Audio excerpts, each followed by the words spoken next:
ইতিমধ্যে অবহিত হয়েছেন বাংলাদেশের সাংবাদিকদের সবচেয়ে বড় সংগঠন ঐতিহ্যবাহী ঢাকা সাংবাদিক ইউনিয়নের একজন সদস্য জনাব মসলিউদ্দিন বাচ্চু, তিনি সন্ত্রাসী কর্তৃক তার নিজ বাড়ির সামনে হামলার শিকার হয়েছেন। হামলা কারা করেছে তার ভিডিও ফুটেজ আমাদের কাছে আছে, সাংবাদিক সমাজের কাছে আছে। আমরা সাংবাদিকরা আইন হাতে তুলে নিতে চাই না। আমরা প্রশাসনের সংশ্লিষ্ট সকলকে জানাতে চাই, আপনারা এই সন্ত্রাসী হামলায় যারা জড়িত তাদের বিলম্বে গ্রেপ্তার পূর্বক আইনানুগ ব্যবস্থা গ্রহণের জন্য আমরা আজকে এই সমাবেশ থেকে জোর দাবি জানাচ্ছি। সাংবাদিকরা তার নিজ গৃহে হামলার শিকার হবে, এটা কোনোদিন সাংবাদিক সমাজ মেনে নেবে না, অতীতেও নেয়নি, ভবিষ্যতেও নেবে না। আমরা আশা করি প্রশাসন অবিলম্বে ব্যবস্থা গ্রহণ করবে।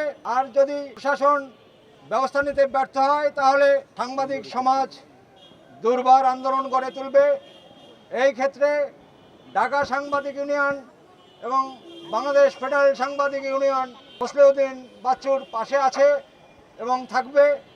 আমরা হুঁশিয়ার করে দিতে চাই, যারা এই হামলার সাথে জড়িত তারা যাতে পার পেয়ে না যায়, সেজন্য আমি সাংবাদিক ভাইদের যারা স্থানীয় এবং ঢাকায় যারা আছেন তারা একটু ব্যাপারে আপনারা তদন্তপূর্বক আপনারা প্রতিবেদন প্রকাশ করুন, যাতে আমাদের এই হামলাকারীদের দ্রুত শাস্তির আওতায় আনা যায়।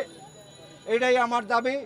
এবং আমরা হয়তো আজকে স্বল্প পরিসরে ইনশাল্লাহ আমরা এখানে অনেক বক্তাই বলেছেন যে অবিলম্বে যদি 48 ঘন্টার মধ্যে এই হামলাকারীদের সন্ত্রাসীদের গ্রেপ্তার না করা হয় এবং আইনের আওতায় না আনা হয় তাহলে আমরা দেশব্যাপী কর্মসূচি দিতে বাধ্য হব। সেই দিকে আমরা যেতে চাই না, কিন্তু আমাদেরকে বাধ্য করলে কিন্তু আমরা সেই পরিস্থিতি আমরা প্রস্তুতি নেব।